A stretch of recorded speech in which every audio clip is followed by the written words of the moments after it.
2026 நல்ல மாற்றம் வரும். தளபதிக்கு ஒரு வாய்ப்பு நாங்கள் கண்டிப்பாக கொடுக்குறோம். எதிர்பார்த்து தகுந்த மாதிரி நல்லதெல்லாம் செய்வார்னு நினைக்கிறோம்.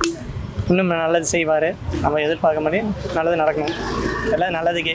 மக்களுக்காண்டி மக்கள் எல்லாரும் ஒன்றா இருந்தால் மட்டும்தான் இந்த எலெக்ஷனில் நம்ம ஜெயிச்சு மக்களுக்கு உண்டான எல்லா விதமும் நம்ம கொண்டு போக முடியும். அதுக்கு உண்டானதை நாங்கள் திருப்பூர் மாவட்ட சார்பாக எங்களை எல்லாமே செய்வோம். நிச்சயம் மக்களை மடைமாற்றம் செய்யும் இந்த ஆளுங்கட்சியிலிருந்து ஒரு நல்லதொரு ஆட்சியை, ஒரு புரட்சியை எங்கள் தங்க தளபதி 2026 தமிழகத்திற்கு நிச்சயம் தருவார். மாற்றங்கள் என்ன நினைக்கிறீங்க? மாற்றங்கள் நிறைய மாற்றங்கள் வரும். பெண்களுக்கு பாதுகாப்பு மெயின் ஃபர்ஸ்ட். அப்புறம் வந்துட்டு ஒவ்வொரு ஊர்லேயும் ஒவ்வொரு பிரச்சனையும் நம்ம டெய்லி சந்திச்சுட்டு தான் இருக்கோம், பார்த்துக்கிட்டு தான் இருக்கோம். அதெல்லாம் மாறும்னு நாங்கள் நம்புகிறோம். அண்ணா வர்றது தான் எல்லாமே நம்பிக்கை. அடுத்த சிஎம் அவர் தான். என்னென்ன சரியில்லையோ அத்தனையும் மாற்றுவார். நிச்சயமாக செய்வார், கண்டிப்பாக செய்வார், நிச்சயமாக செய்வார். அந்த நம்பிக்கை நிறைய இருக்குது.